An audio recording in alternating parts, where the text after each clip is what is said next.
They're in the wrong place.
Come on, we can do this.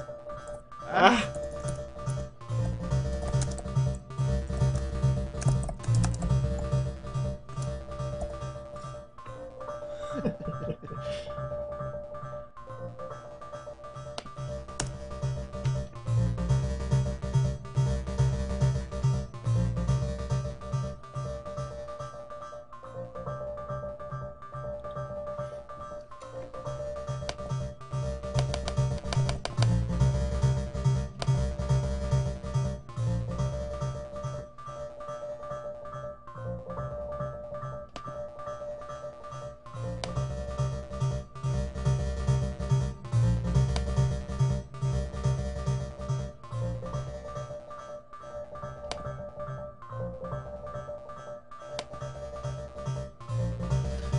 If you're watching already, just give me 1 minute. I'm attempting to have everything going at once, and it's just not just a minute.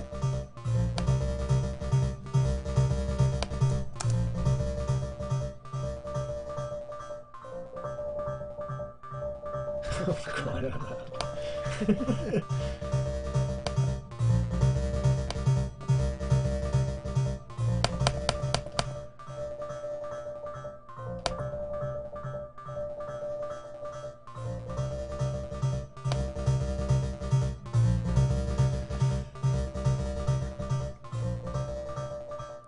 Okay, 1 second, I'm nearly there. If I could just get Hootsuite to obey my obvious and simple commands, we would be rocking and rolling. I guess the strain I'm putting on my system as I'm live streaming is just far too much, cannot be coped with.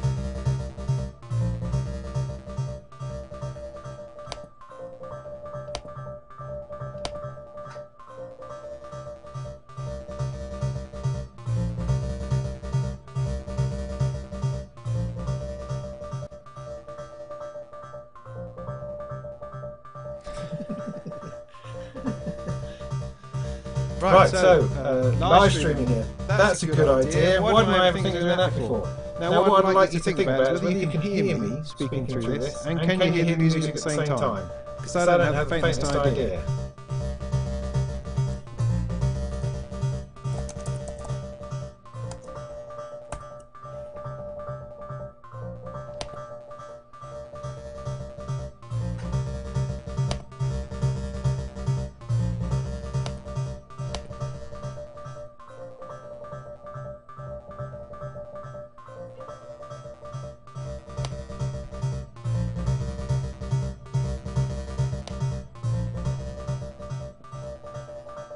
Oh, hello, look, there's a bunch of chat. How exciting. Hello.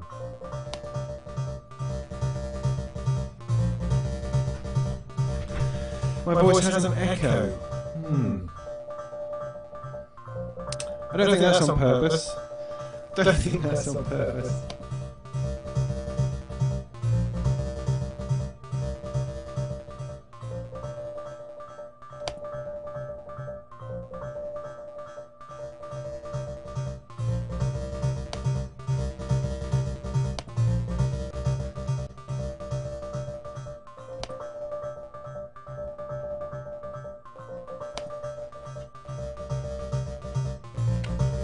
Okay, let me turn the sound down for a second. So my voice has an echo, you're telling me? I mean, I can't hear that. I mean, you have to excuse me for all of my technological prowess, for what that's worth. I've never done this before. I've been on a few conference calls, chats, things like that, and I did try this out, and it did seem to work to some degree. But then here I am now with my hair on fire, not having any clue as to what I'm doing. I'm not going to worry too much. This, as with everything, is a learning experience, and I'm here to learn, and you're here to throw things, I suspect, or laugh at me. That's also all right. I don't have any speakers on. My voice is not coming out of any other system, so it's not being echoed through picking itself up twice, if you see what I mean.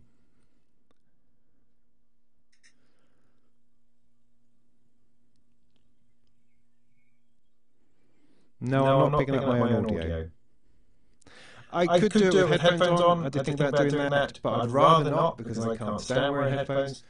So I was hoping that this arrangement might work. I've got sound from the modular coming out of my speakers over the other side of the room, which should be fine.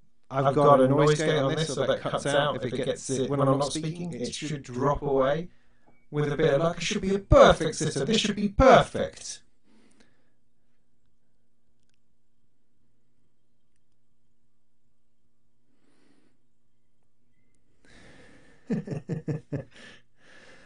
So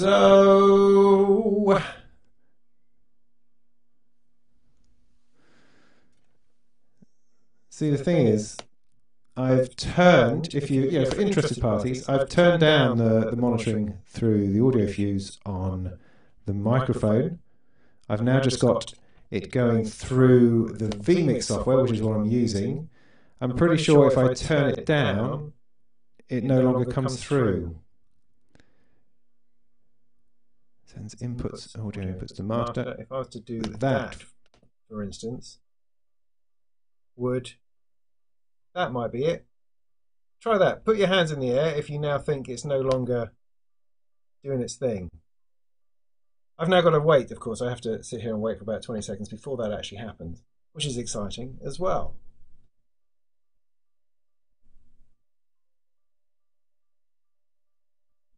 Good, that's fixed it. Great, okay, lesson learned. Good, I'll write that down somewhere, or at least I'll try to remember it for next time. So what would we like to talk about? Would you like me just to fiddle about? Would you like me to show you something? I do have, in fact, one thing I thought we could do this evening is to install this. A light strip from Sound Machines. This turned up just the other day. Something I've been after, or I've been thinking about for quite a while. It's a control strip. You may have seen, 1 second, let me just swap to another view so I can see whether you're actually seeing this in the, yes, you are seeing this in the camera. Good. I can't see and look at myself at, oh my god, at the same time. So yes, so the Sound Machines are a little a little company who have just released on Kickstarter their arches, their big controller touch plate thing with all the curviness on it.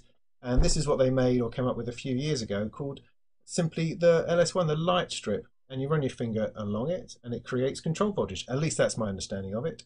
And to me, it was a way of generating modulation for stuff. Because I have LFOs, that's fine. I have some random bits and pieces, that's fine. But I wanted to put something in kind of a bit more intentionally. Does that make sense? Excuse me. So we could try to plug that in if you fancy.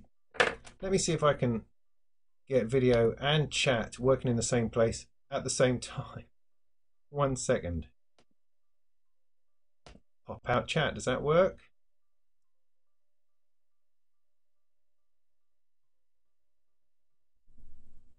No. So let me minimize that a little bit, bring that over.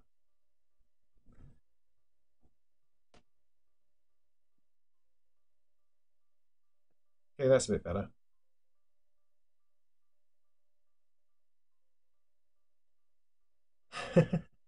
Hey Bill, good to see you.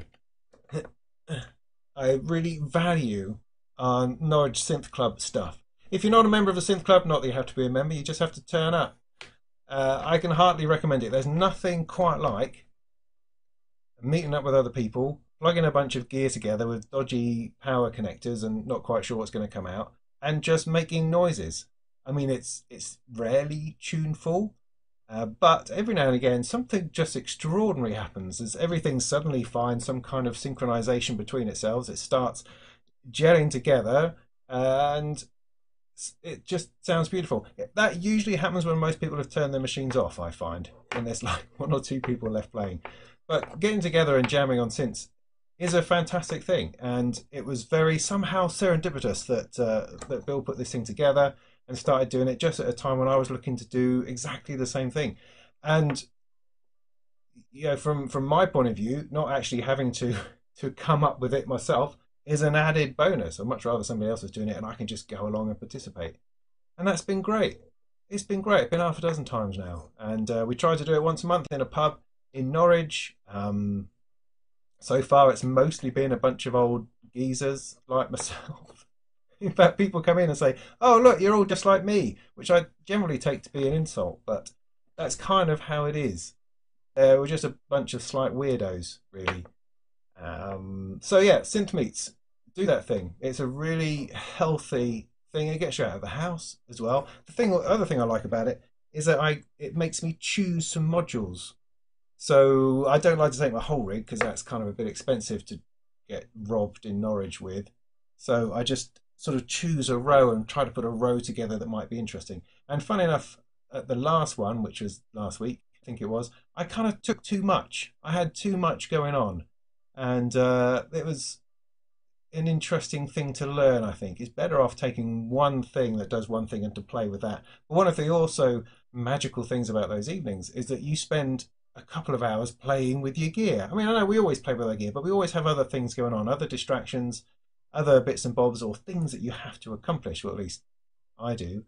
Whereas sitting there in the pub, just making noises, just trying to see if you can hear yourself amongst the cacophony, is fascinating. I've learned so much just in doing that, as well as hearing other people talk about things and suggesting things. Yeah, very worthwhile. So yeah. So what was I talking about? Yeah, this thing. Yeah, I thought I might put that in. Otherwise, I could just plug some stuff in and see if it makes some noise, or if anyone's got a particular subject they'd like to bring up, please bring it to the table, and I'll see where we go. And otherwise, I'll just sit here stroking my chin. Thoughts on the Hermod? Somebody says. Yeah, the Hermod is this fella here from Squarp Instruments. It's my initial thoughts on it, to be blatantly honest, are first of all, it looks horrible. The colour. What is that colour? I don't know. I mean, it's sort of magnolia, the sort of colour you wouldn't try to put on your walls if you could help it. So it doesn't look great in a rack. I mean, before it came out, there was one or two kind of smoky, dark pictures they took of it, which was much better because you couldn't really see it, and all you could see was the little lights on it that lit up, and the lights are okay, I suppose. But sorry, I mustn't turn away to talk, otherwise you'll lose me. So so yeah, the sort of the elephant in the room with that is the fact that it just looks a bit crap. Then, however, once you get into it a little bit, it does get very interesting. It has, I mean, I talked about this a little bit before, in that, or rather, I put it in the description beneath the video I did with the Hermod, in that it draws you in a very sort of musical way. And I don't necessarily mean that positively, because ever since I've got the modular rack, I've been making far more music than I used to do using computers and a DAW. And that's largely because I haven't had to um, plug in a keyboard. I've been making music by other means. I'm not using that paradigm. I'm not thinking of a bass line and putting it in. I'm sort of adjusting and moving sequences or randomization control voltages around and kind of teasing music and melody out of things. I'm not writing the melody. As soon as I turn the Hermod on, I'm writing a melody again, and I'm making a, you know, a Bronsky beat pop song or something of that nature. And I'm not saying that's wrong. That's just not what I was aiming for. Although I think as my mind begins to expand on these things, that I think there's room for all of it. There's room for keyboard based stuff, and there's room for others. It's like, you know, Moog versus Buchloh. It's that is that vibe, and it's okay for both of those to coexist. So basically, my first feeling on the Hermod is that yes, it's interesting. I want to get into depths with it. It drove me crazy initially because there were some simple, basic things I could not fathom. Not even from reading the manual. I could not seem to work it out. I had to email them and they were kind enough to give me an answer. And one of those was finding the flipping quantize button and finding the out. I mean, two kind of fundamental normal things you'd think would be front panel were sort of menu, having to dive into menus to find. So yes, initially frustrating. I'm quite glad that I've cracked it a little bit and I've created a tune in it, and I can now step away and then come back to it afresh, knowing a little bit more about it. That will make me feel better about it, I think. I mean, I come from a camp where everything is awesome, you know, everything. It's all just fabulous. So if ever I'm criticizing something, it's not to say it's not fabulous. It's to say that, oh, there's bits in it that just don't really gel with me, perhaps. Um, so I would never just rubbish a product because it's not my thing, not my bag, because there's it's obvious the amount of work and effort that goes into these kind of things, to the designs, to what their people are trying to achieve, and all the people out there who are going to really enjoy using it. So oh, so there's a waffle.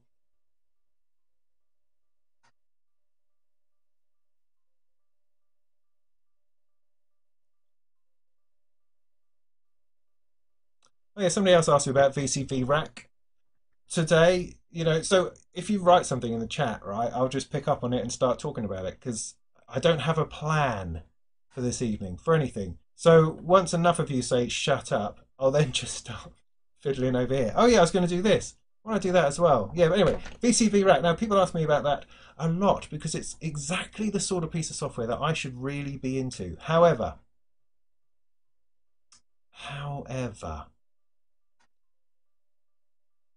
well, I mean, when you look at the work I do on the Surface and in software and virtual instruments, that kind of thing, then yes, the VCV Rack does appear to be the sort of thing that I would get into. However, I was not inspired. I've never been inspired by software instruments really to go to any depth. It's never really drawn me in. I remember when Generator first came out, which was the prelude to Reactor. And before you could get a sound out of that flipping piece of software, you had to wire it together virtually with blocks and little bits of string. And I kind of think it was a faff back then, and it's a faff now.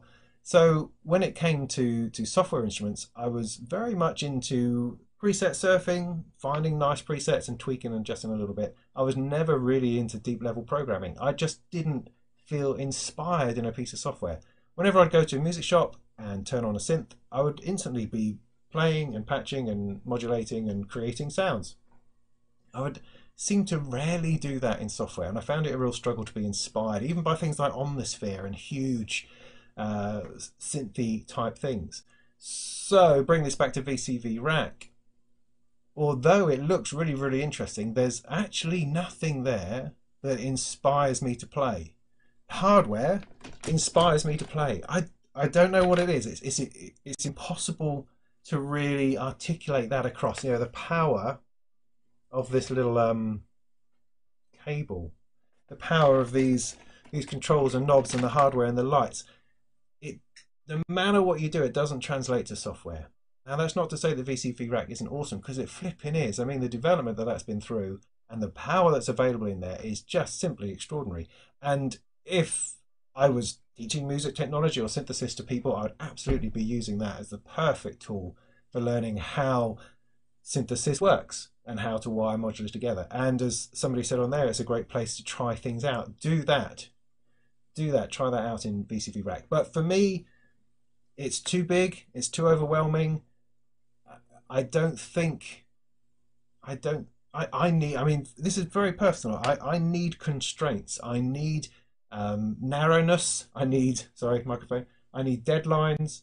I need limitations. Otherwise, I don't get anywhere. I just swim around in this, you know, in the software virtual plane of a gazillion things, and that's the least helpful thing I've found for my creativity.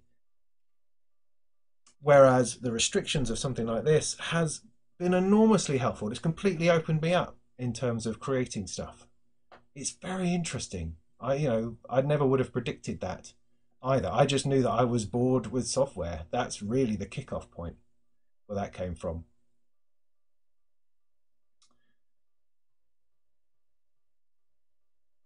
Yeah, indeed. No, I'm not pissing on VCV Rack either. It's a fantastic piece of software, and I think that's the thing. I think these two things can exist. I've had strange arguments today with someone on YouTube, which is it's been quite difficult, and it's hard when people assume you're saying something or that there's a single view, that there's a single view of something. I've never found that to be the case. I mean, I'm always expressing an opinion, of course. That's what I do. I express an opinion, I suppose, because why not? All I have is what I am and what I have, or something.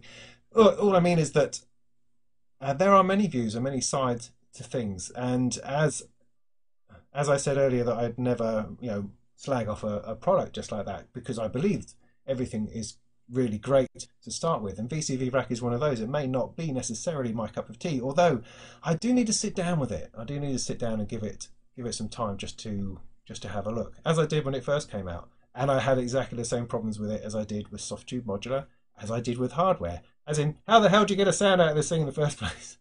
Well, that's by the by. So yeah, there are many different ways of looking at things, and I think it's completely possible to hold a number of opinions all at the same time, in liking something and not liking something, or liking something a little bit and not completely, or just feeling nonplussed by something. But by the by,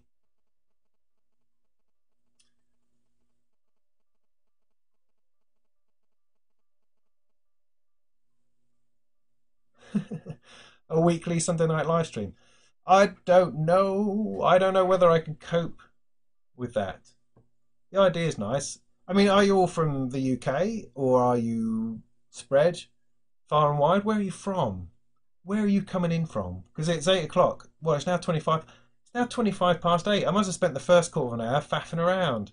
Um, so are you all local, or are you from miles away? Because when is a good time to do this sort of thing? I mean, I know DivKid does Sunday night things, which is why I thought this was a good idea, assuming that I wasn't going to clash with someone who actually knows what he's talking about. So Sunday night did seem like a good idea, but it's only Sunday night for me. If you were all in Japan, for instance, it's some other time of the day. Netherlands, cool. Doncaster, London, Oregon. Well done, sir. Ireland, yes. How nice. So a bit of a spread. I mean, I don't know what you can do. We do live in a global thing, so I can't be everywhere for everyone all the time. You just have to go with it. You just have to go with it. I mean, the other thing is that this, I guess, oh my God, I could leave this up to be viewable by other people later on. But that, see the problem with that, because I'm such a vain and particular person, is that this is, the live and unedited version, because all of my videos are very edited. I'm very controlling with these sorts of things, because I sniff and I cough and I dribble and I get things wrong, and so I like to edit all that out. So the version of me that you see in my videos is very curated, very highly edited, and I do things over and over again until they're good. Like that certainly wouldn't have stayed in there. So if I leave this up on my channel, I'm suddenly I'm sort of devaluing my brand somehow, because I'm making myself seem, well, I guess more real, at the same time a bit crappier. See, the reality is never as good as the edited version, and that's always important, kids. Yeah. I don't have any money to show you, Joseph. Sorry.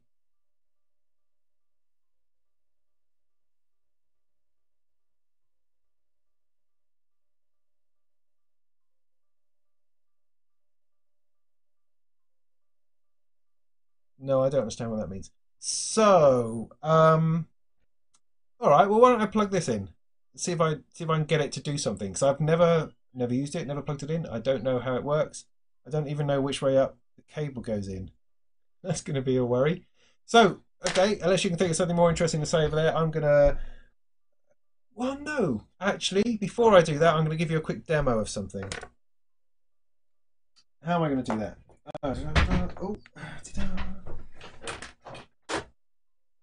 so what I'm going to do, I'm going to use the very handy USB port on the Hermod to power my base station.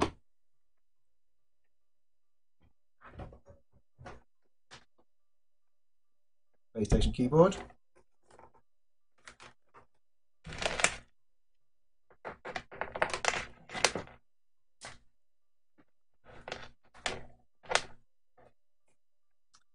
MIDI cable.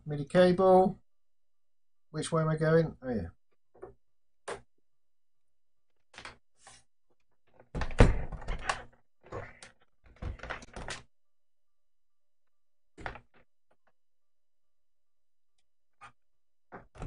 All right.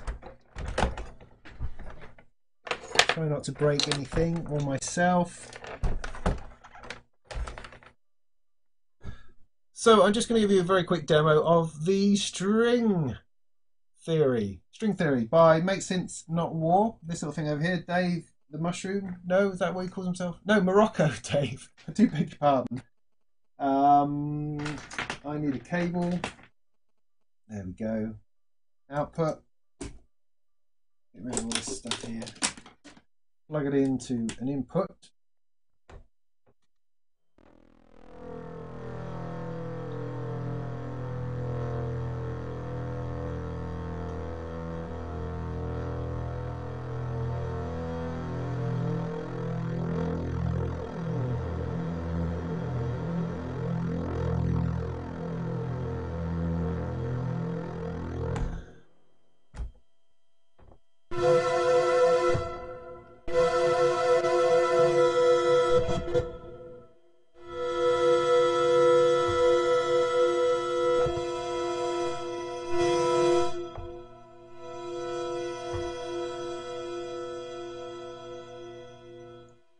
Okay, this is a very simple module called String Theory. It has built into it on a little microprocessor chip, name of which I can't remember, is a Selena Strings 4 notes polyphony.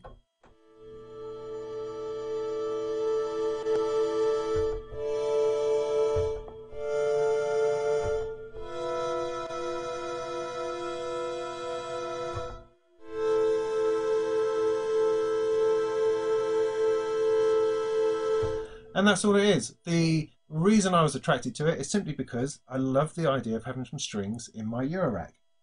I don't really know how to integrate it. I don't really know exactly what to do with it. However, it's really interesting. It's a bit lo-fi, it's a bit scratchy. I need to fiddle a little bit with the dynamics on it because it sometimes distorts. But essentially you have an envelope knob, which gives you either a long release and a short attack.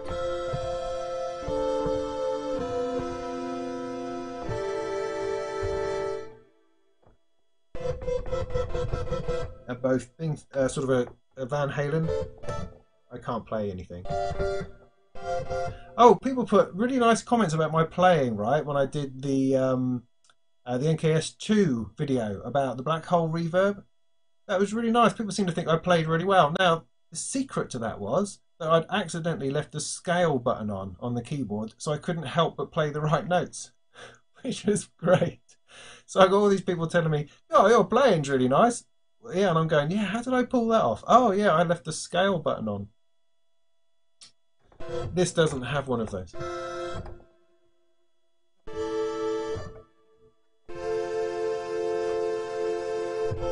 And then there's a long attack.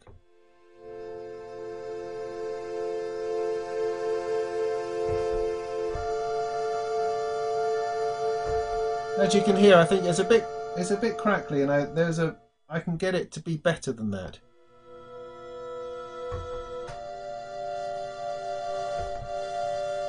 But let's not fuss about it too much. So it's only got two knobs. One is ensemble, which takes it from a very simple pad through to many more. That's when it gets a bit busy in there.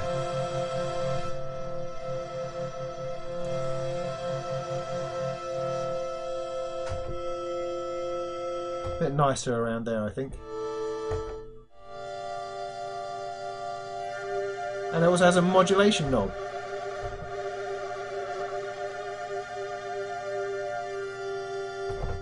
The only other feature, it has no CV or gate. You can't trigger it from anything in here. It can trigger it only via MIDI. The reason for that was because polyphony in control voltage is really difficult because it's got 4 notes. So if it was going to be polyphonic, you'd have to have 4 channels of CV going in there, all messing about, and that was a lot more technology. He just wanted to produce something really simple, and so MIDI seemed to be the obvious answer. And that is one of the things that just brought my keyboard back into my system. Now it's probably better if you run it through something, so I'll stick it through the filter.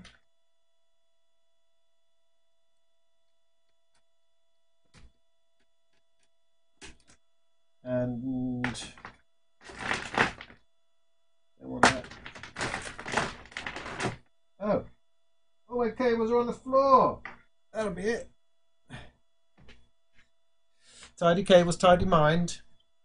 I'll take it out. I'm going to go that through the Demora. And then what happens? I'll take that out of the Demora.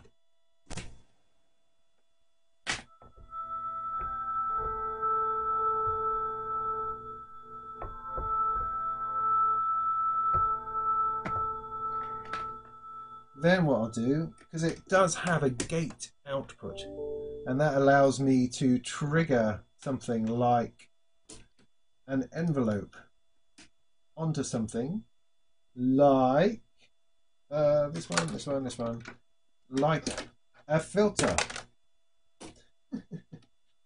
This one. Down here. Cool, what a palaver, eh? Once upon a time, you just used to be able to dial up a preset and then play it. What happened to those days?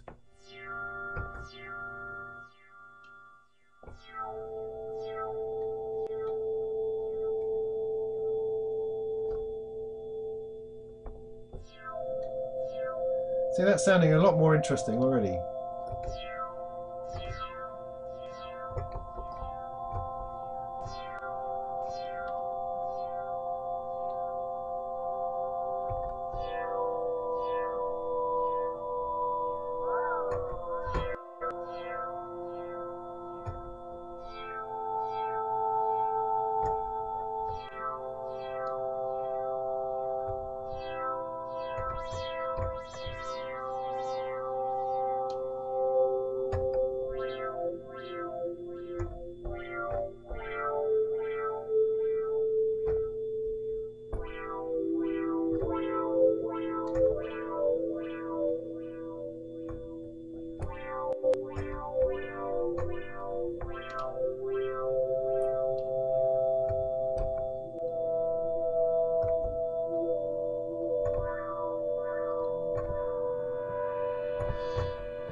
you go. Is that interesting? I don't know. It's called String Theory. It's only 45 quid. I mean, it's 45 quid if you want to build it yourself, which is nothing in Eurorack terms. So I felt that was interesting enough for me to have a go at. And it's not the most stunning thing in the world, but it's interesting. And certainly using the Hermod, which has MIDI and has allowed me to sequence it, it suddenly becomes part of my rack. Very interesting. I know you can route all sorts of envelopes over it and filter through it and other effects, although I don't have a whole lot of effects in my rack at this time.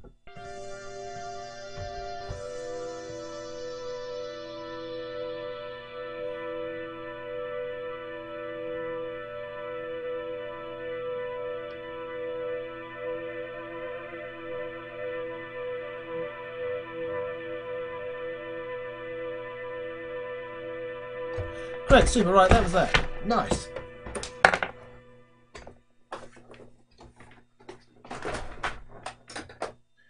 Right, let's check out a couple more comments. I thought I was going to be naked. Yeah, no, that was just for the podcast. And if you've been looking for the podcast, then the news is that I haven't worked out how to do that yet. I thought, for some reason, right, I thought you go to iTunes and go on Upload Podcast.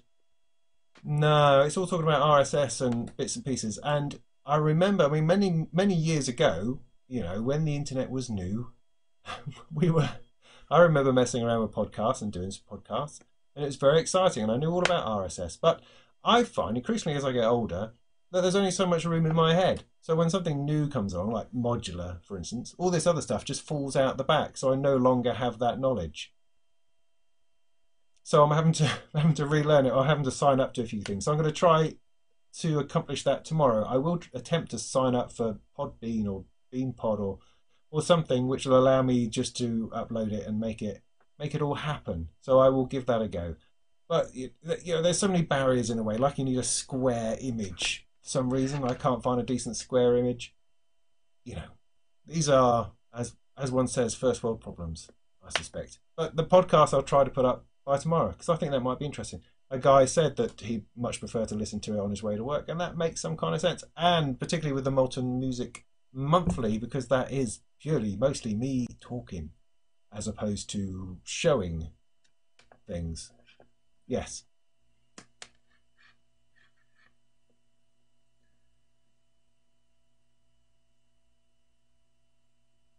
Right, so I'm going to install that module and see what it does. Let's do that. First of all, let me turn it down so that you don't get a big boom. Sorry if there's a boom.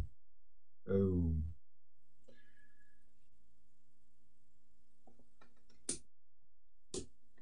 I'll turn it all off because I'm too scared otherwise. Now, the problem I've had is that I kind of thought that would fit in there. I thought it would fit there.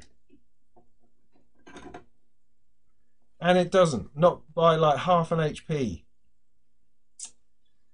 So something's going to have to go.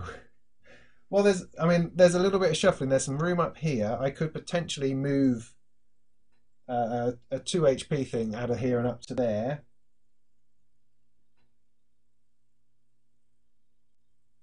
I don't know, but for the moment, the string theory is going to have to come out.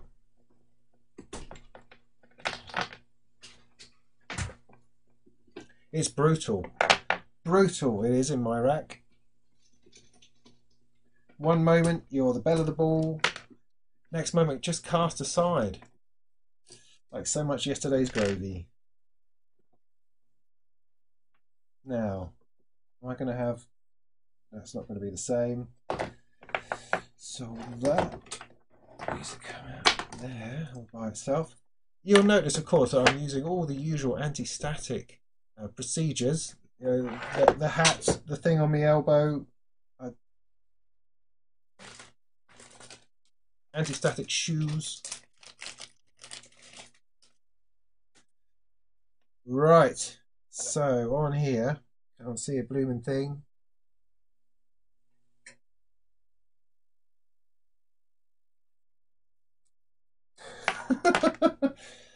See, I doubt myself whenever this happens, because I go, I really don't know which way up they go. -12 is red. Alright, you're all modular heads out there. should red go to -12 or +12?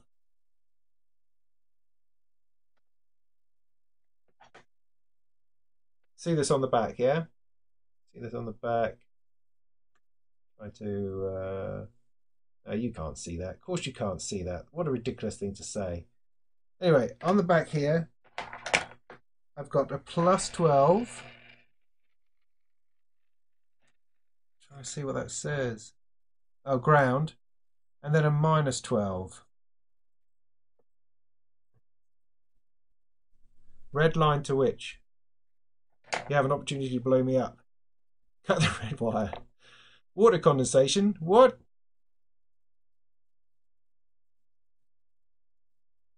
Can you get a good bass out of Eurorack? Yeah, of course you can. I mean, it's all monophonic mostly. Majority of the stuff is monophonic. So we're talking leads and basses is really all it does. So yeah, plenty.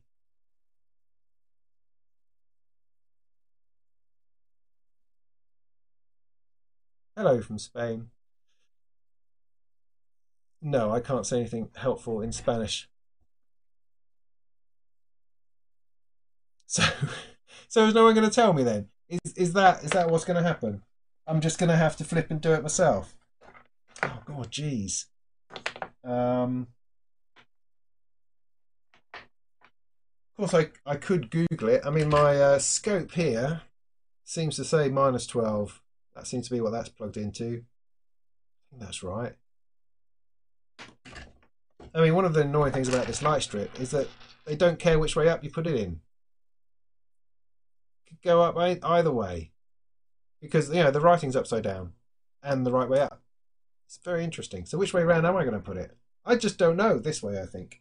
So yeah, I've put red to minus. I'm going to go with that.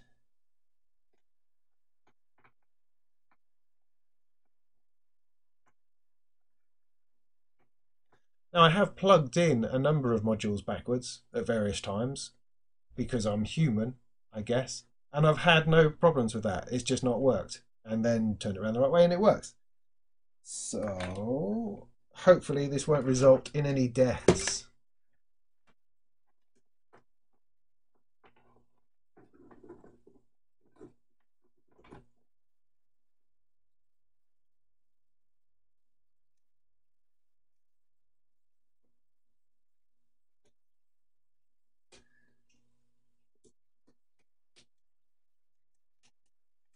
Knurlies are one of the best inventions, I think, ever. Another screw, there it is. Which are these little things, these tiny things here. Thumb screws for your Eurorack.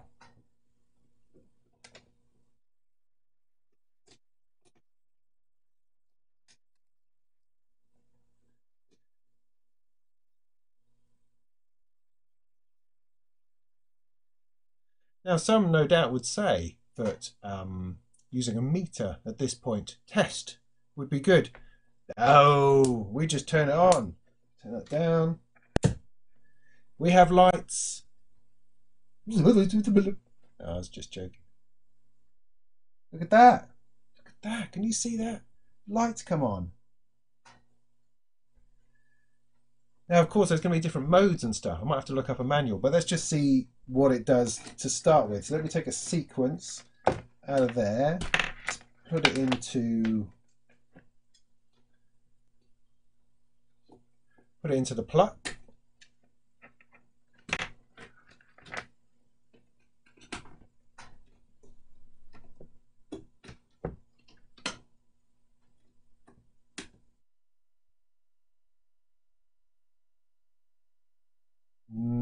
Then I need to plug something from it into something else. So let me take the CV out, gate out. CV out, taking the gate out and take the gate out into the plug.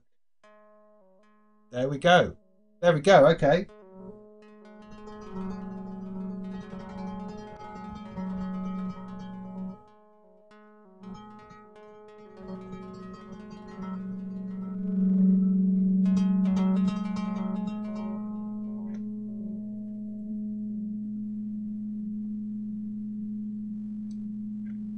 Okay.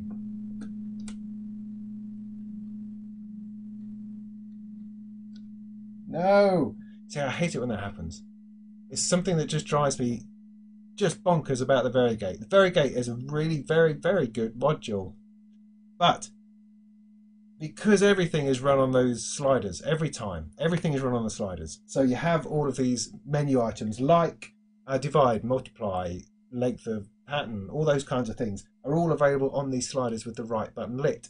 Now these buttons are very kind of intentional, I suppose. When there's no click to them, you just push it in. And what I wanted to happen was I wanted to change the notes. So it's the note button that I want. But I pressed the wrong button and then just moved sliders about and I've completely destroyed whatever it was that was there.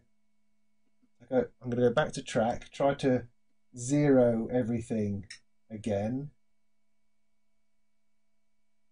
Then go back to note, then put some notes in.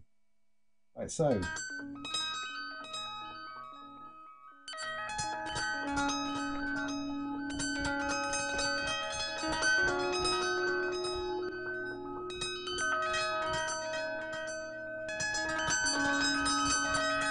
That's exactly what I wanted to do with the light strip. Exactly. Well, amongst other things.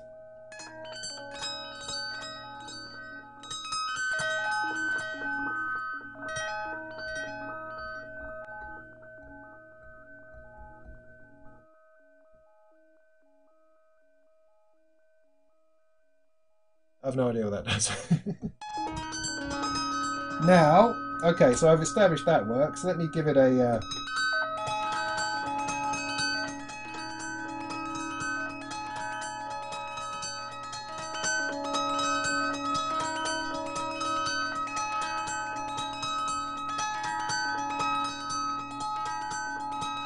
Let me try some control voltage.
Now it has the ability to record into itself, which I thought would be obvious, and it doesn't appear to be.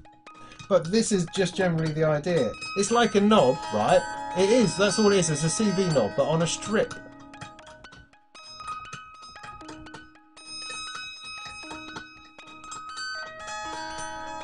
And that, I think, gives a lot of really interesting creative possibilities.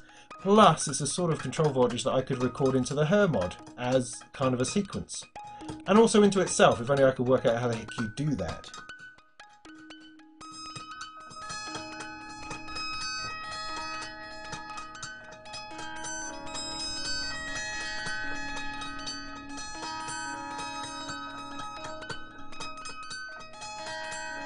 Like that, I did it! I did it! I held it down and it did it all by itself.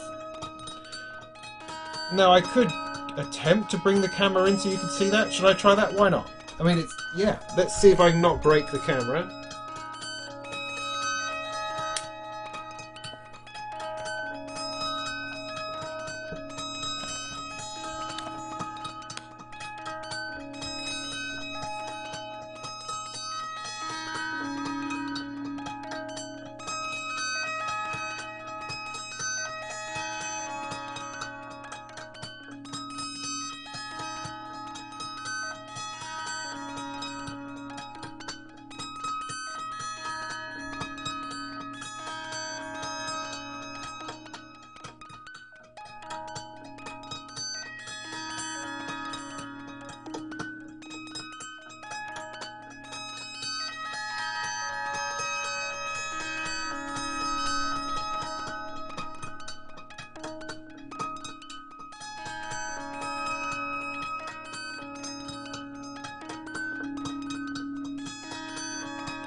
So there you go.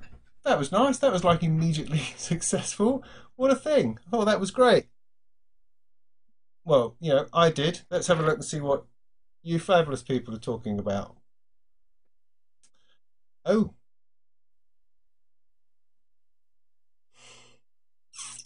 Rack Brute. How's that doing? How is the Arturia thing coming along? I mean, it looks nice, I have to say. It looks like someone actually had an idea and they designed something. That's what I quite like about the Arturia modular case. It's not just, a carbon copy of, or a cookie cutter rather, a case from somewhere. They actually had a thought, a way of integrating it with their existing gear. Does that paint them into a bit of a corner later on? Is everything now going to have to be that same sort of size? And I still don't understand why they have to have that power supply module in there. But cool. I think Arturia did a good job of those. I've never actually physically seen one myself. I think I was probably the only person who does videos on modular who didn't have one ahead of the release. There's a bit of that going on actually. I'm not entirely sure what to think of it. I mean, it's for instance the Hermod. They sent me a Hermod, which just blows me away because you never. Why would I? I don't really see why they would be that interested in me. Is that kind of that's me just being sort of fakely humble or something? I don't know, but it does genuinely amaze me when a manufacturer contacts me and sends me something like that. It's fabulous. But there's, as I say, there's a lot of it going on, and it seems as if almost with every big release, well, from the larger manufacturers, people who can actually give stuff away a bit more readily, then all the usual suspects get one. Richard Devine gets one, DivKid gets one, Mylar Melodies gets one. All these different people, all these different names in the modular world get one ahead of time, which is great for marketing because they can queue up their videos and off they go, and it all hits at once. I'm just not always sure that that feels as nice as it should. I don't know, but I think I'm I'm always looking for reasons why things aren't quite right. Perhaps in my head, it's the cynic in me or something. I mean, I imagine when Erica Synth first got in touch with me and said, "Would like to send you the black VCO to try that out because we think you do interesting videos." That was the most fantastic thing I think I'd ever heard. And I said, yeah, most definitely. So they sent that over, and I took like 2 months to make a video on it. I was probably the first person to get the graphic VCO because they were so pleased with the video I eventually did that they sent me the graphic VCO, which was great, well ahead of most people. And I still haven't made a video on it. And now DivKid is threatening to make a video on it. And when he's done it, well, then kind of game's over, really.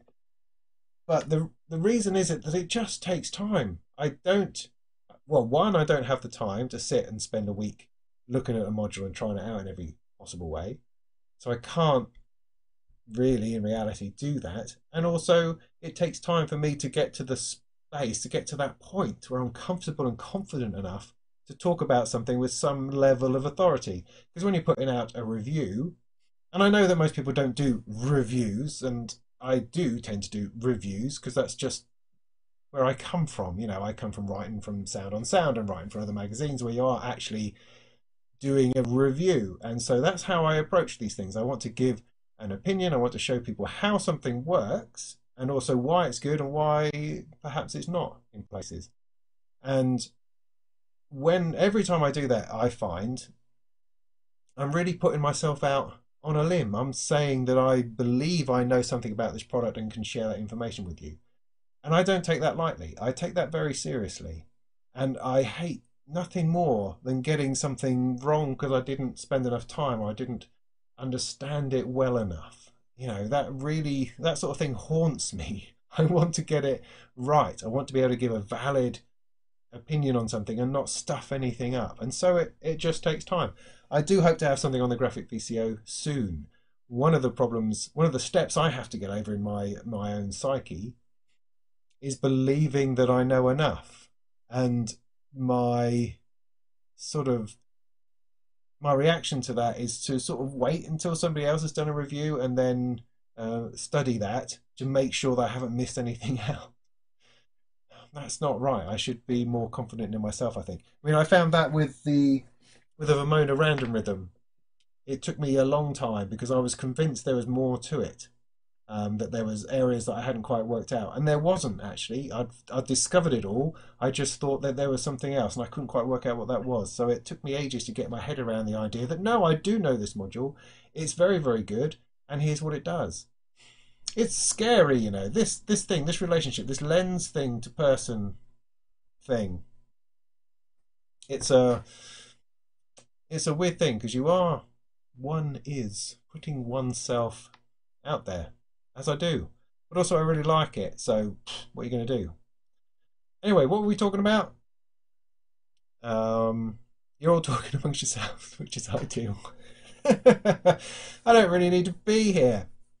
Do I think the Hermod will make you make complete tracks? More often, I imagine you're trying to say. I don't know. Possibly. I don't know. I mean, it's after I've reviewed the graphic VCO, it's the next thing I'm going to get stuck into. So I'm certainly going to be doing something with it. Will it? I still have to get over how I feel about the way it changes your approach to Eurorack, and all that requires of me is time. I haven't given it time yet. Yeah, with all these things, it's purely a matter of giving it some time. I mean, for instance, the graphic VCO has appeared in loads of my videos, and I've done a lot with it already. It's already out there with me doing things with it. So, um, what I mean to say is that these things will appear, whether I give them concentrated time or not. They appear in whatever videos I do. I mean, at one time I was hoping to do one a week, one video a week about something, and I seem to be doing a lot more than that, which is great. I think sort of feeding this YouTube monster, I suppose. But it's good. But it's also, I mean, I think over time I've developed the confidence just to hit record in Sony Vegas and record the video, do a little bit of top and tail and stick it out there. All these noodles that I do, um, that took a little bit of sort of changing in my head to get to the point where I was happy to do that without it being really, really good, if you know what I mean. You know, stuff has to be good enough, otherwise you're never going to put anything out.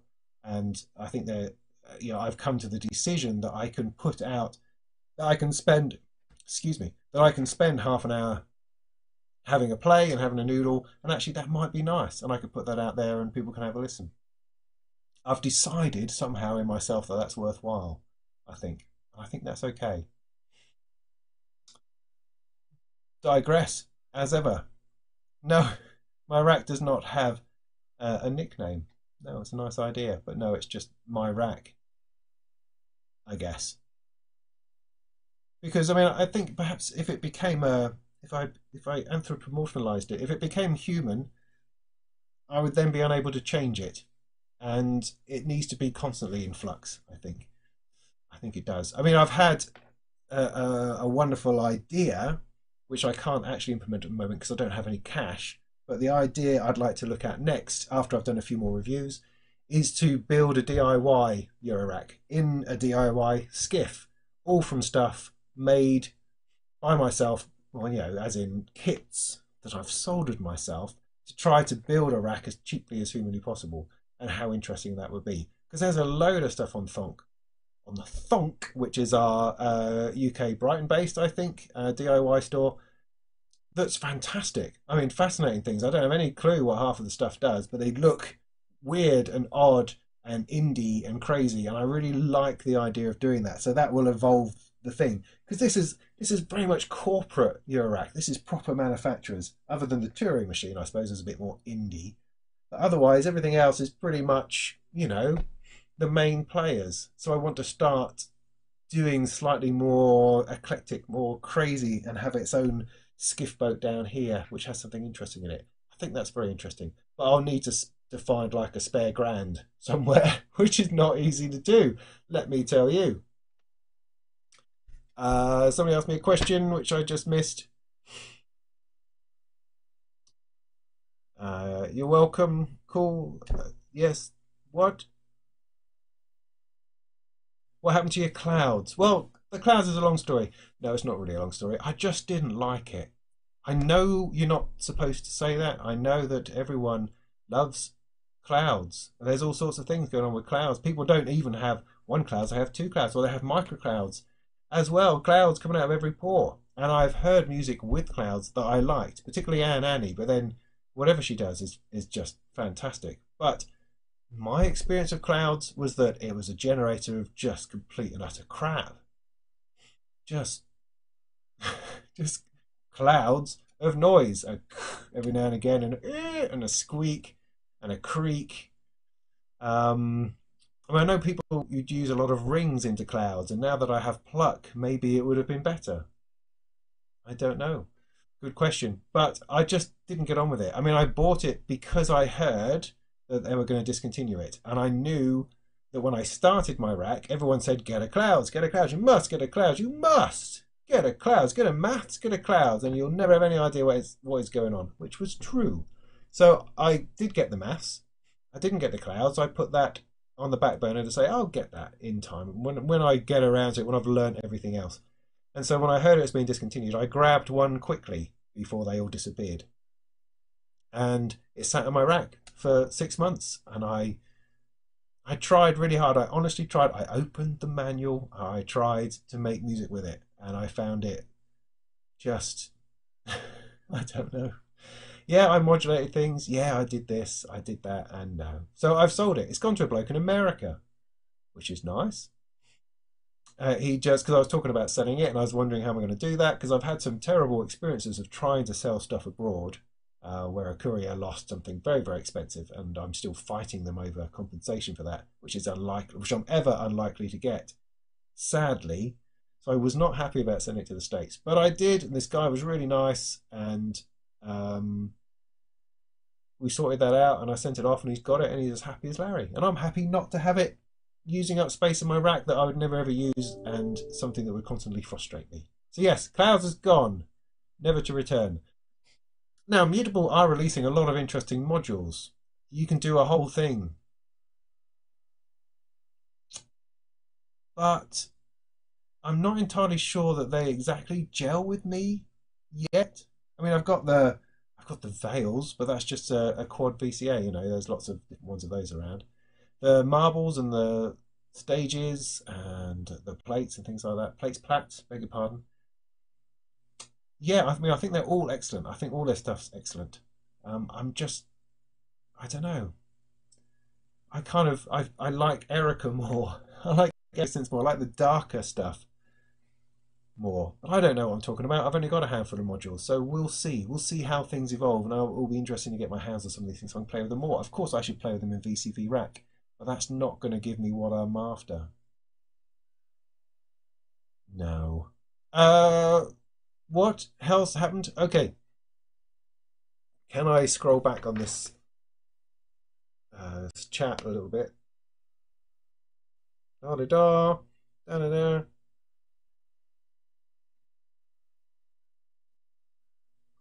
That's not a question for me. What's that? Yeah, as I say, you're all talking to each other, which is fine. You do that thing.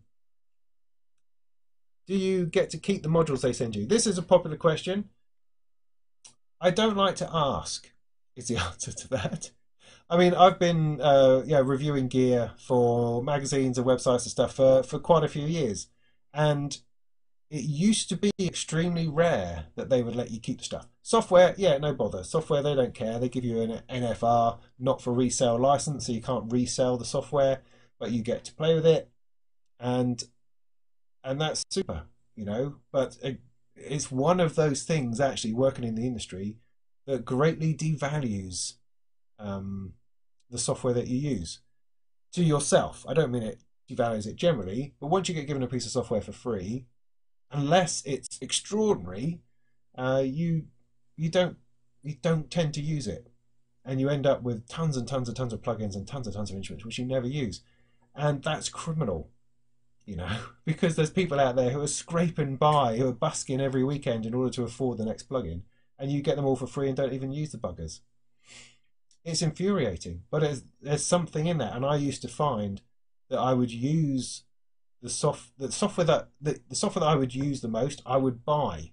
I would go out of my way to purchase because I then felt more invested in it, and would then actually, the reality was I would use it more. So I've bought Ableton Live. I buy Bitwig plugins and bits and pieces that I actually use, and Native Instruments Complete, things like that. I've purchased them, and that actually somehow it instills more value in them, and I give them more time and I use them more. What was I talking about? Yes, so when it comes to hardware, very, very rarely. Sound and Sound never gave me any hardware, ever. Whatever it was, I reviewed for them. And that's been a number of things over the years. Never got to keep a stitch of any of that. More recently, with the modules, yes. I mean, I don't ever assume that that's going to be the case. I mean, the first person to send me one was Erica Synth. They sent me as I say, the black VCO, but I'd already bought a number of Erica Synth's modules anyway. But they sent me the black VCO, and I spent a bit of time with it, and I reviewed it, and I absolutely believed I was sending it back. And when it came to the end of the review, I got in touch with them and say, look, well, how much do I have to pay to keep it? Because I didn't want to let it go. And they said, no, you can have it, that's fine. Then, right, straight after that, I did a review on a pair of headphones. A pair of headphones, what on earth am I doing reviewing a pair of headphones? But I thought it might perhaps expand my audience or do something different. So I spent a lot of time on it. Really, gave it a lot of thought, put together a quirky, interesting video, and they wanted the buggers back. And the only reason I did the review was because, well, the audience thing, but also because I kind of fancied a new pair of headphones. So it just goes to show that as soon as you assume that you'll get to keep something, it ain't going to happen. Now, with the Hermod, I have no idea. They haven't really said. Same with the Random Rhythm. They're sent to me on loan, and they haven't said. So I'll just hang on to it until they've asked for it back, because the Random Rhythm in particular is really, really good. And if they do want it back, I'll just have to buy it, I think. Otherwise, for instance, I'm getting a Euro DDL, Euro delay from Eventide. They're sending me their Eurorack module, which is great, all the way over from the States. But that I don't believe I'm allowed to keep. They're just sending it to me to try and to do a demo video of, and then they'll take it back. So it does very much depend. I mean, I tend to find that the little manufacturers don't mind so much. They see it as an investment, as opposed to the larger manufacturers. They do it all the time. They know that people in the press don't really care about their gear. They're just writing for a living.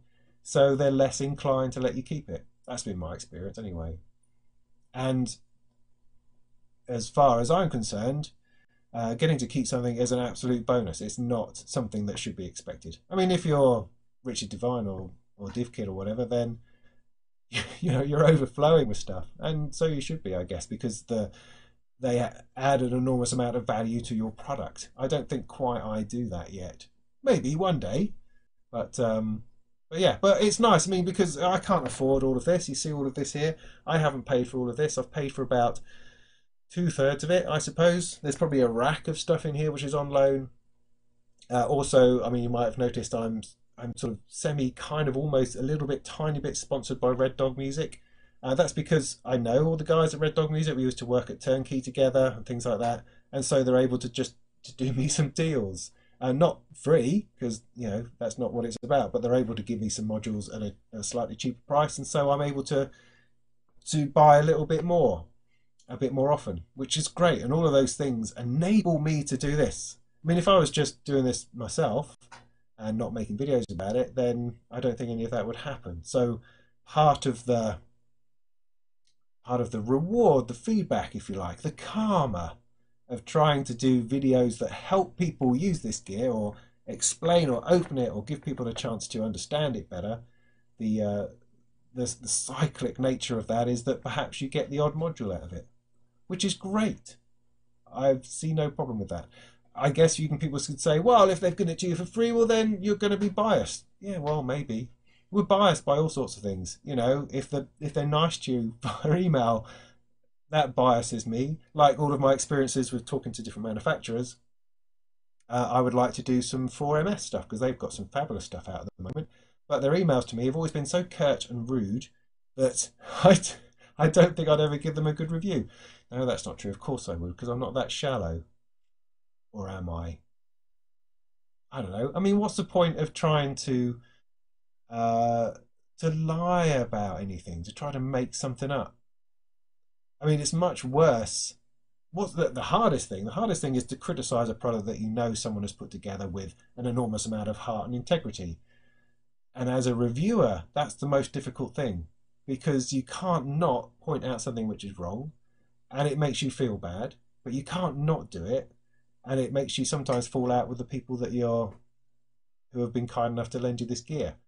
It's a problem. That's always a problem. And whether they're giving you the gear or not, it's neither here nor there. It's a human interaction that causes that dynamic and that trouble and that tension. Ooh, that's a bit dark. So yeah, sometimes I get free stuff. Yeah, that's great. Next.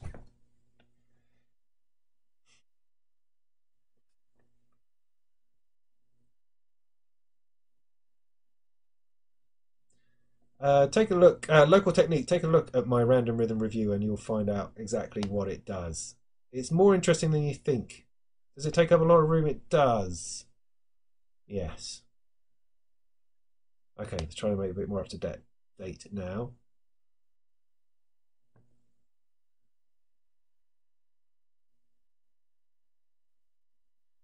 Yeah, some other people have said that they would like me to do more patch explanations, pulling patches apart. Yeah, I'd like to do that too. I will attempt to do that. So the next time I do a noodle that's any good, I think, I'll then attempt to do a patch unpacking of it. And I'll just have to approach it to assume that people want to see that.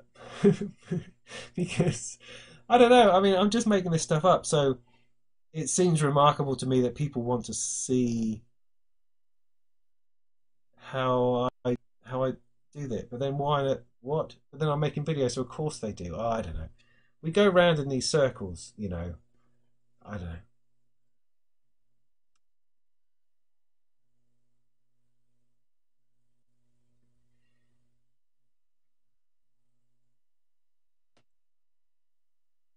Okay, just trying to catch up. La la la. Yeah, no, corporate. When I say corporate, I just meant that these were, you know, manufacturers as opposed to one bloke in his shed. That's all. That's all I meant by that. I mean, Arturia are very, very different to Vermona. Yeah, Erica Synths is just a bunch of guys and women in leather jackets hanging out in Latvia. Sounds flipping awesome. I think we should all go and work there, in my opinion. So, yeah, local technique, you say it's a question about the random rhythm. I'm thinking about using it as kind of a sequencer of quantizers to get the sound right. Does that sound like a good use? No, it doesn't sound like a good use at all because it's not that kind of sequencer that you'd want quantizers for. It's a trigger sequencer. So it only runs percussive noises. It triggers. There's no notes involved at all. So if that's what you were thinking of using it for, that ain't going to work. It's just for rhythm. It creates gated stuff, rhythms, tick tick tick tick tick, like this. Take the output of something. Oh no, let's plug it into there. So if I take that with a thing, take the thing from there, plug it into there. Um, yeah, that's now doing something. What do I need to do? I need to. Is that not being plucked? Oh, I turned it down. That's always the thing.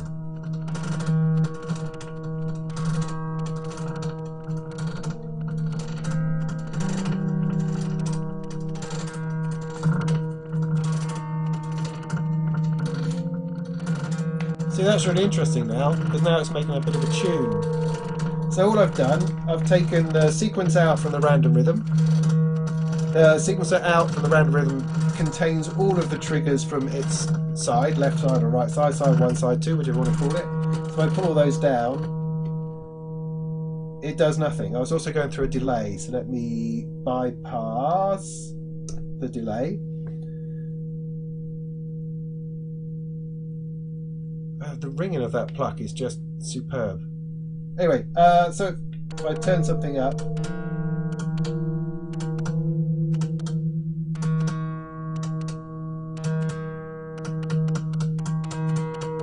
so it's just hitting it.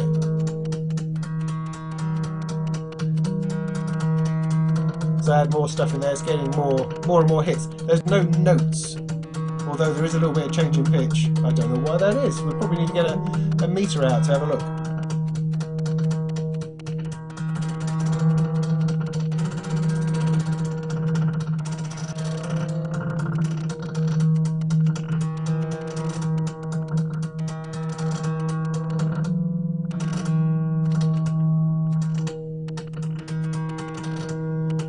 But if I was to put that into the Bassimilus, la la la.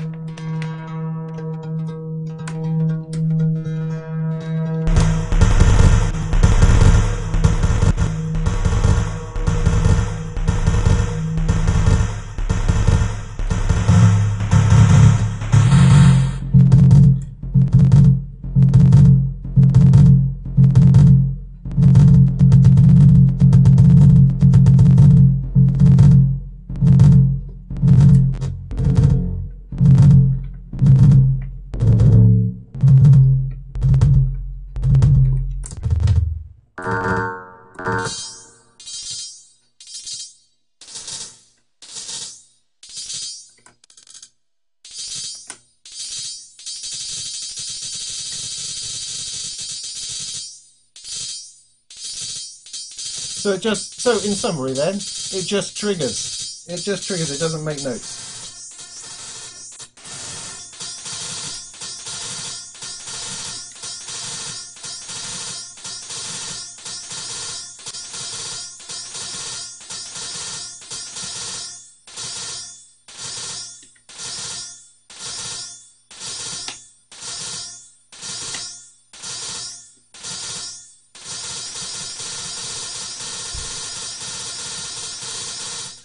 Yes, fascinating. Okay. Da-di-da. Keep on going down.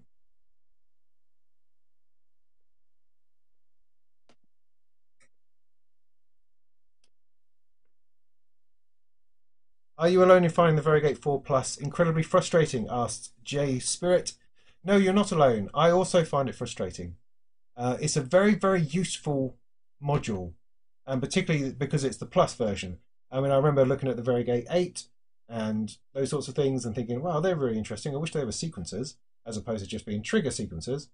And the Variegate 4 Plus, because I didn't need all that percussion stuff going on in the 8 Plus, and I couldn't afford it. I didn't have the room, but the 4 Plus, perfect. 2 bunches of note sequences and 2 gate sequencers, and or 4 and 4, etc. And it seems like the perfect thing. However, in use, those knobby buttons I find immensely frustrating. I find that I'm not sure what's going on or where I am or what I'm doing.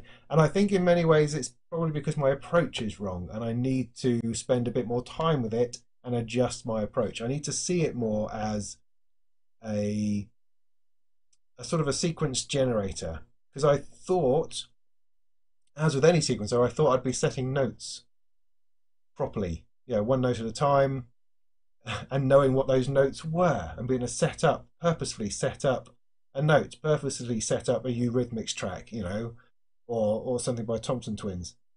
And you can't, at least I can't. And then I accidentally move something that changes the length or changes the sequence mode or changes the scale, and I can't remember what that was when I was back again. So no, you're not alone. I also find it infuriating, but also incredibly useful. I use it all the time. I'm just not saying that it's easy, but it doesn't tend to be the center of anything that I'm doing. I tend to use it for gating. I mean, for instance, the gate side of it is excellent. I find that far easier, assuming that I haven't pressed the wrong button and I'm on the right channel. All those factors.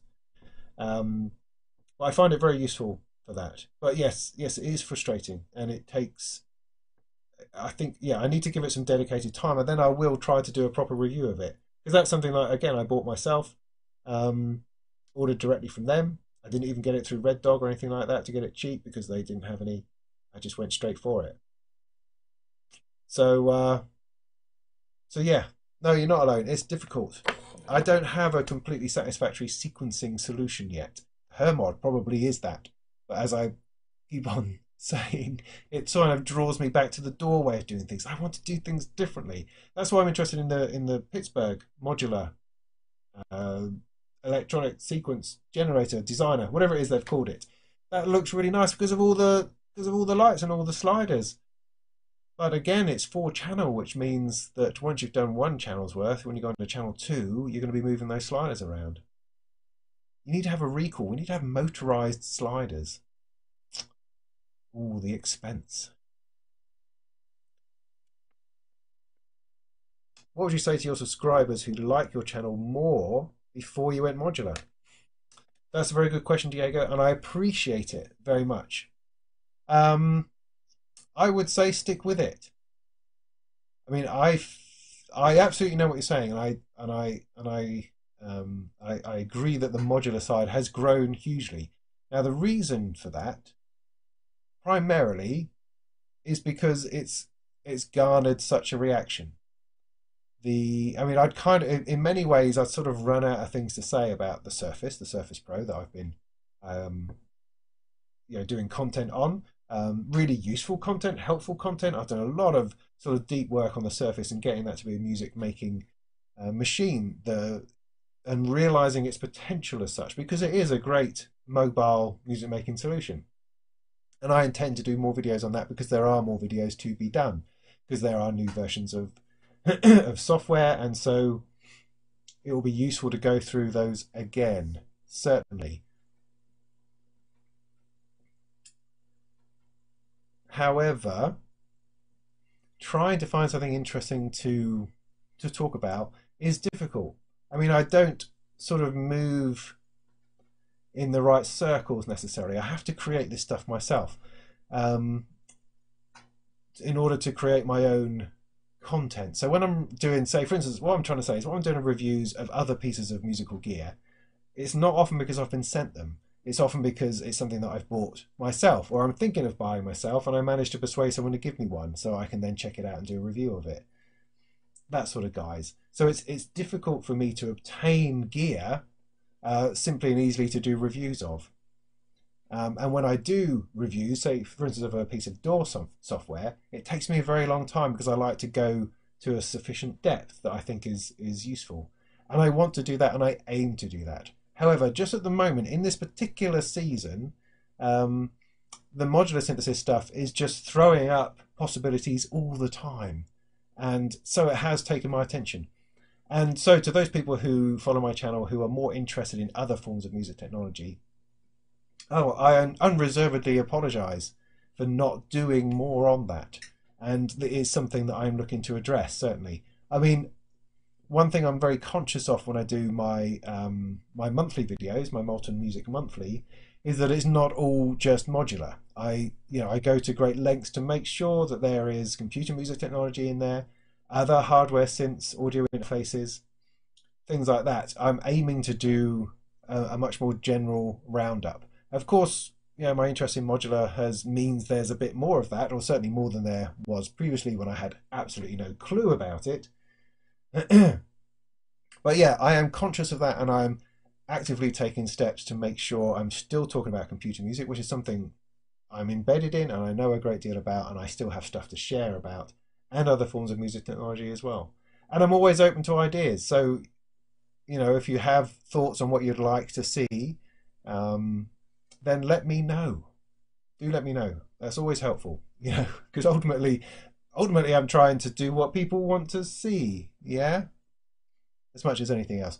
But yes, I do want to do some Surface stuff very soon, as I've mentioned a few times, probably every month. This is the thing, time just disappears. Like, cool, blimey. I'd like to do a bit more of Pro Tools 2018 on the Surface. I'd like to do a proper review of Waveform 9. So I did a review of Waveform 7, which was very well received. Excuse me a second. I think I'm running out of voice. You may have to wind this up soon. I'd like to do another review of Stage Light. I did a review of Stage Light 2. I'd like to do update on 3.5. And a ton of other stuff. It's just there's only so much time, and everything takes a long time. So I have to pick and choose what I think is going to be well received. But yes, I take that on board absolutely, and don't be afraid to keep reminding me that I need to do other stuff, and I'm happy to do other stuff. But the other side of it, you have to understand that I'm trying to navigate a way through this the best way I can in order to get enough responses, in order to trigger enough advertising, in order to get enough views, in order to, allow me to do more of this rather than my day job. And the stark reality of something like Patreon is that 95% of the people who have signed up to send me a couple of quid are people interested in modular. So with respect to my patrons, with respect to people who are actually paying and supporting for the content, it's important that I do the sort of content that they want to see as well. Does that make sense? Not to be completely mercenary about it, but I kind of have to be mercenary about it. No one likes talking about that sort of thing. I don't like talking about it at all. But the Patreon thing is something that I need to take notice of, because these are people who are putting their hands in their pockets and genuinely supporting me. And those people are very, very important. And so I need to tailor my content to ensure that those people are getting good value for money. Yeah?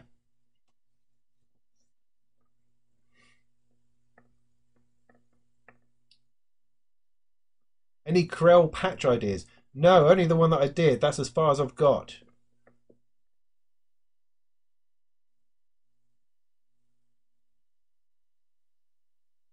How do I feel about Behringer throwing their hat into the modular ring? Is that at the bottom of the comments now? Yes. Well, I'll talk about this because it's been a bit of a thing. I had an argument in the comments on YouTube. An argument? Is that the right word? You had a lively debate, a mass debate. Yes. That was triggered by the whole Behringer thing. Because I said, and it's really weird because people's perceptions are very different. Because I said in my monthly video that the Behringer thing, yeah, okay, that's cool. They're going to do some Eurorack, but I think it looks a bit boring. I didn't think they looked very nice. Funny thing is, if you look at them quite closely on modular grid and much larger images, they're actually quite nice. But the renders that they'd done and the ones that I saw, they were just grey and kind of dull, and they're all modelled on the System 100 roll and stuff, which is fine. That's a great old system. I was just not bowled over by it. I mean, to have those kind of modules for 89 quid a pop, great. That's fantastic. Everyone's gonna love it. That's great. You could build an entire rack, like a two row rack, for about 1,200 quid. That would be great. But at the same time, I don't know. I'm always in two minds about Behringer because they make some good stuff, they make some bad stuff. They devalued the world of synthesis? I don't know.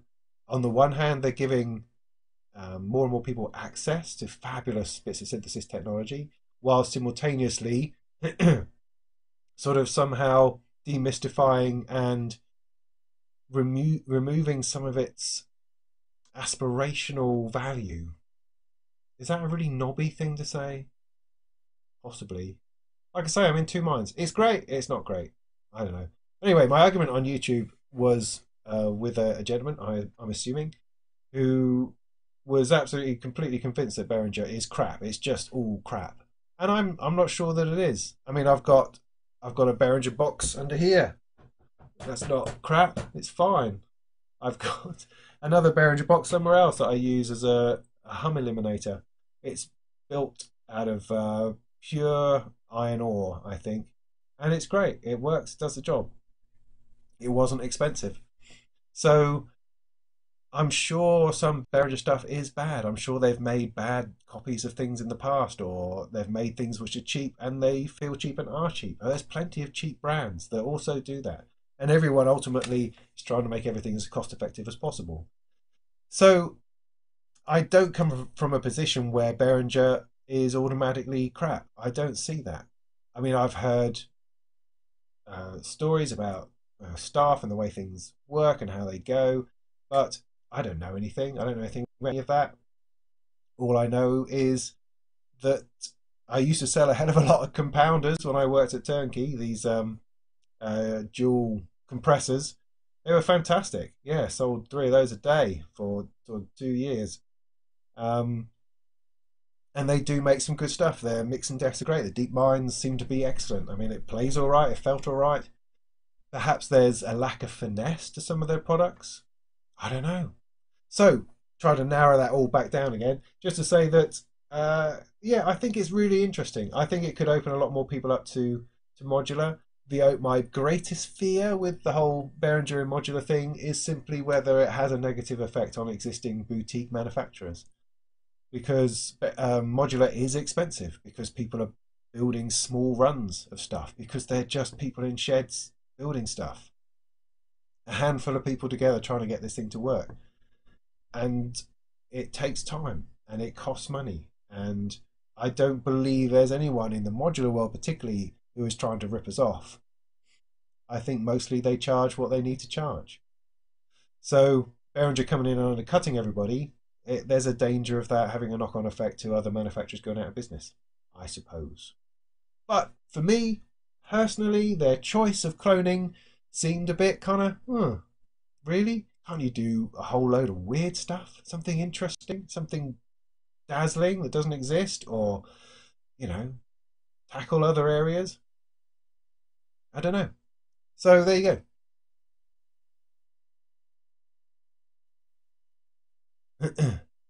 Yeah, people are down on the Volga series as well. I suppose not quite so much.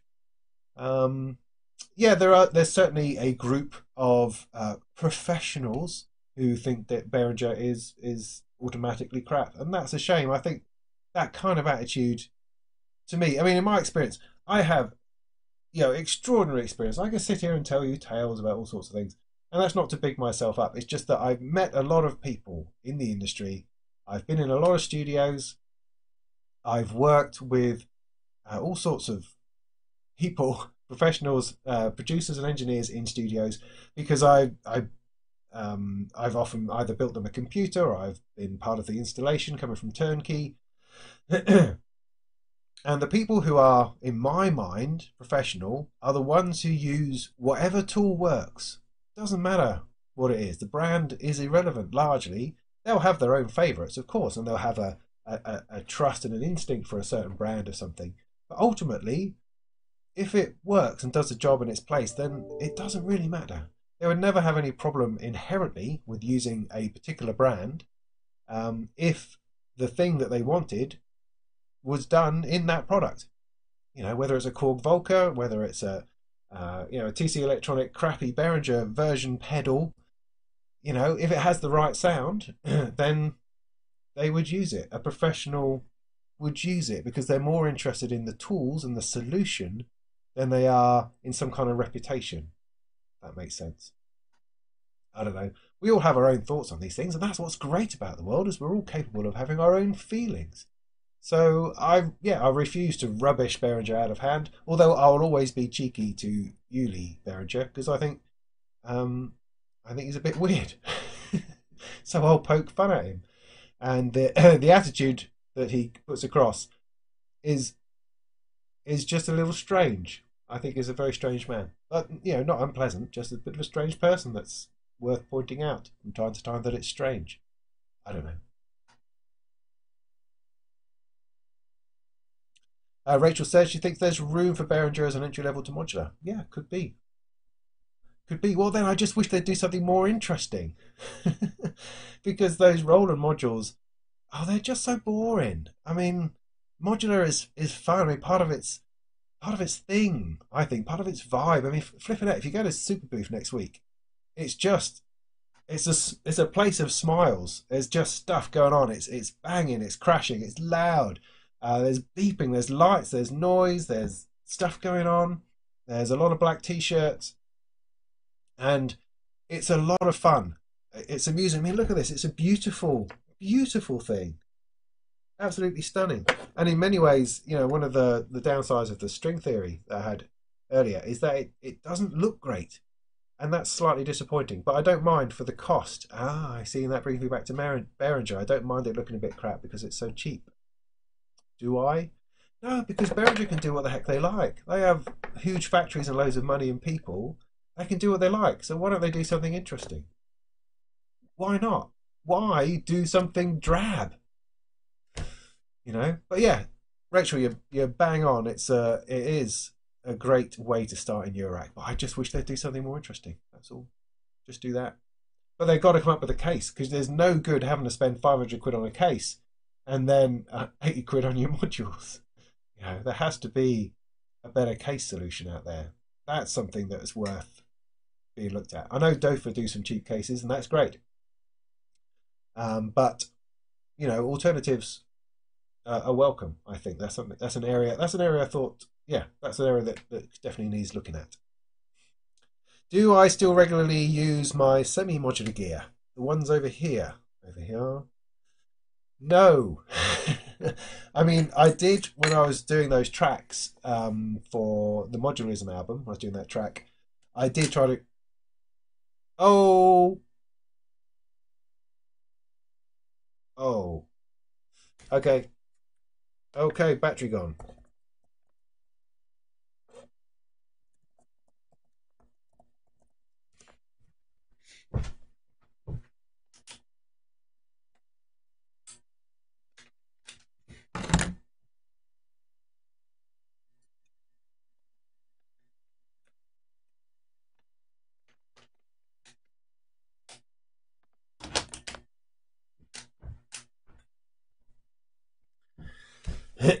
So, can I get this back? Are you still listening to me? I have no clue. Let's see whether this works. Does it just come back? I don't know. Maybe it does. Maybe it doesn't. Let's have a look. Desktop capture.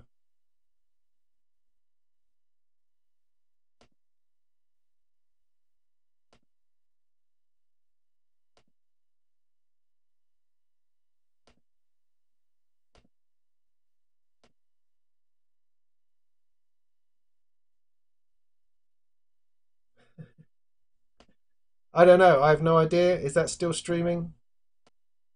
Difficult to say. Difficult to say. Only audio. Okay. So I don't know why I'm still doing this because it's getting late, so I should probably pack up. I just wanted to finish answering your questions. The semi-modular. No, I don't really use that so much. I would like to. I don't know. It's difficult. This is the thing. When you look at something like Richard Devine's rig, he's got all this stuff. How on earth does he ever get to use it? I find it difficult to step outside the rack that I have. I don't know. It's difficult. Sometimes I go on little surfing journeys trying to find other modules and bits and pieces. I don't know why I do that. Looking for new sounds, looking for new bits and pieces. I've got so much, you know. I've got, I've got these awesome modules to play with, and I should stick with that and use that more. I should do that. It's just time, man. It's just time. So being outside the rack, no, I don't use them as much as I should, but I want to, so I will. Damn it.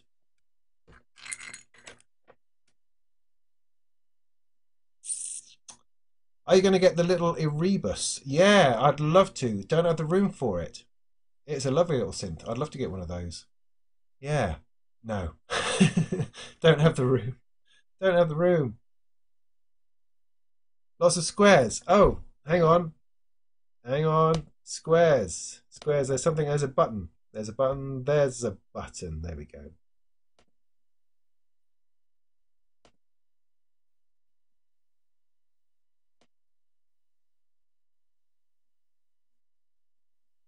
Okay.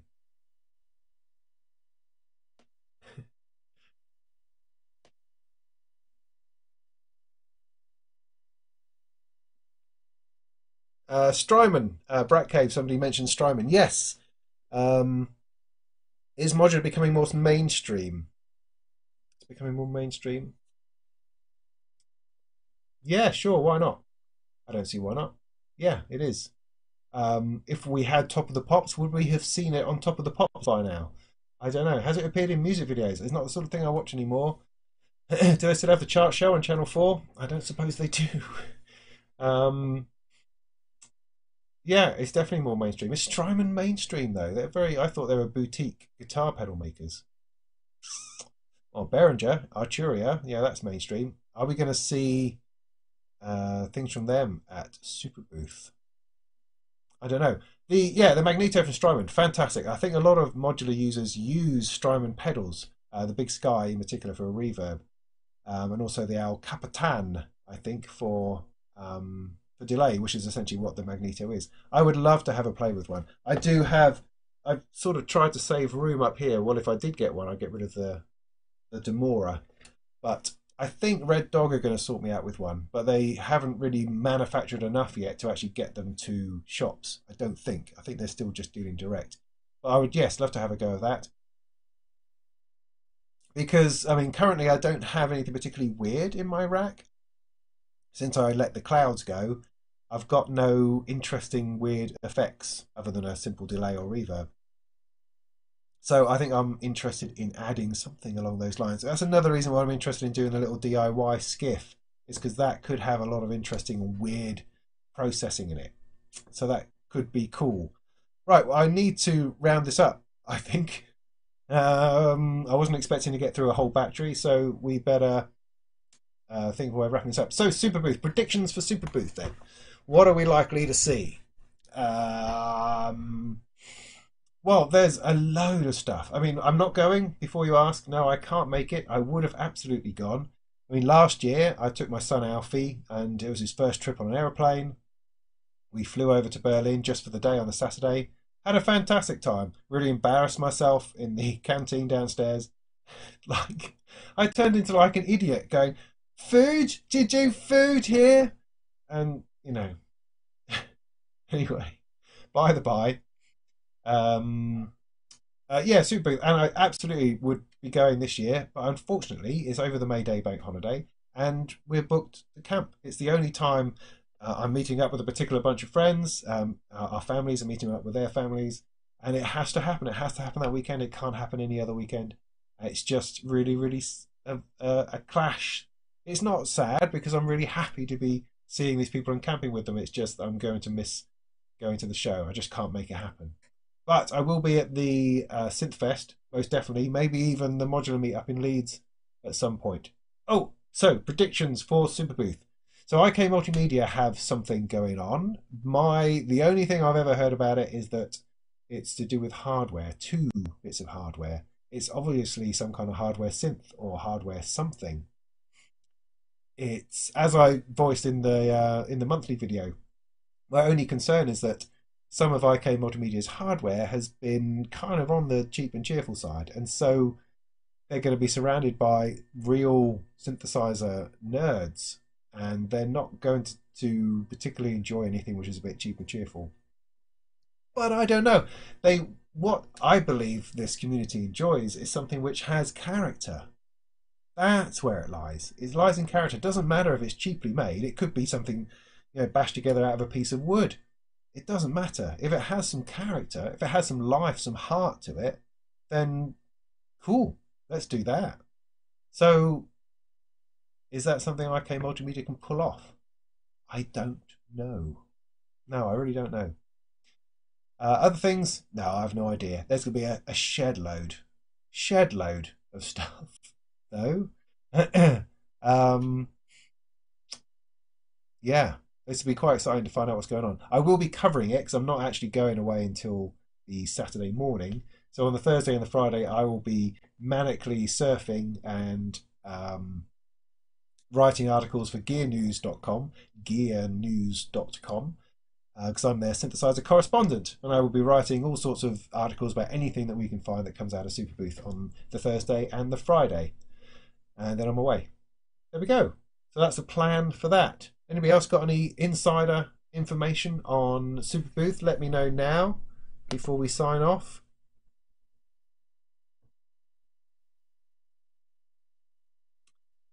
Let's have a quick look. Any more from Mutable? Yeah, probably. I mean, they do have a promised replacement for Clouds at some point, which could be interesting. I mean, the update they did from braids to plaits was fantastic. I mean, all of Olivier's worry about the interface and stuff like that. He completely sorted that out. Completely, you know, solved it in a most, not in a spectacular, in a really kind of, yeah, nice, yeah, sorted kind of way. So that means that the next clouds or whatever it is that comes out is probably going to be quite awesome. Although I've kind of come to the decision that I'm just not really into granular. It doesn't really float my boat. We shall see. Teenage Engineer in OPZ, yeah, right, yeah. Well, no, allegedly people have seen it. It's actually been out. I mean, I saw it last year. It was there last year, and they were still going, I don't really know what it is, and I'm going, I don't really know what it is, but it's a bit ugly, ain't it? I mean, it's this grey slab, grey slab of stuff. I don't know. It ain't pretty.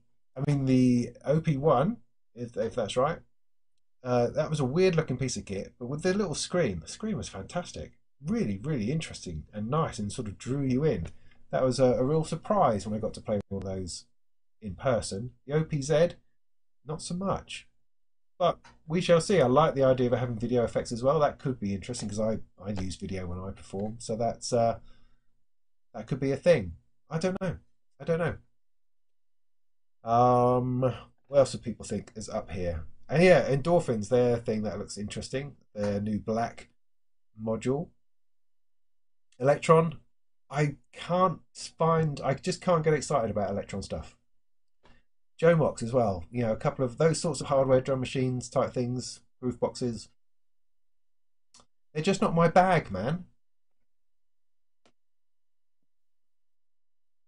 Brat, if you're going out for milk, I'm probably going to bed shortly because I've been on here nearly 2 flipping hours. 2 flipping hours. It's Sunday night. I should be watching some box set on the telly with my wife. What I should be doing.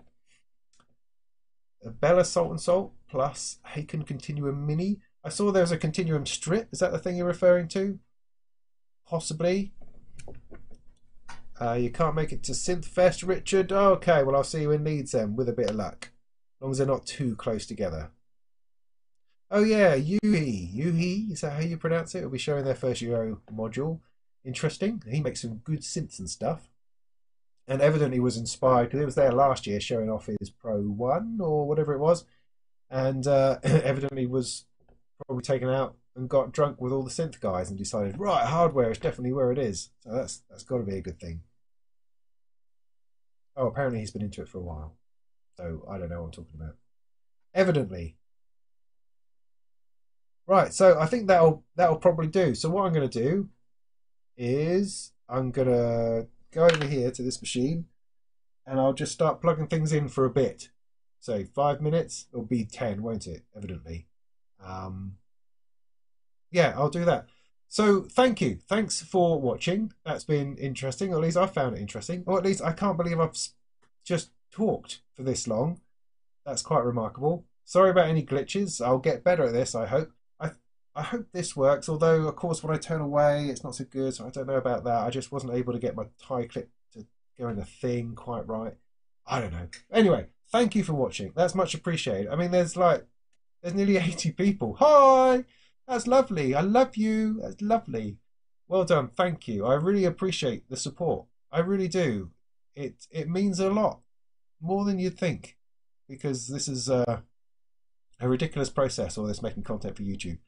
And yeah, we're hanging ourselves out there and hoping that we just want to be loved, you know, doesn't everyone really deep down? Yeah, well, anyway, so thank you for watching. That's great. I've been Robin Vincent. This is the Molten Music Technology channel where I talk about modular hardware synthesis, computer music, plugins, software synthesizers, audio interfaces, other bits of music technology and stuff.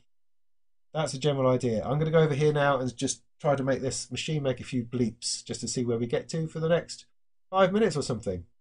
So, will I do another one of these?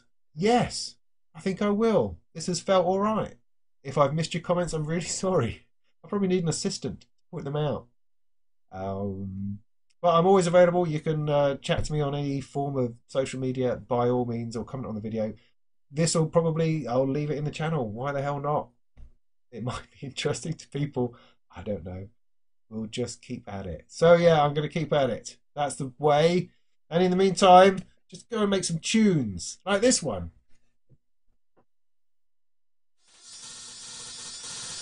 Ace!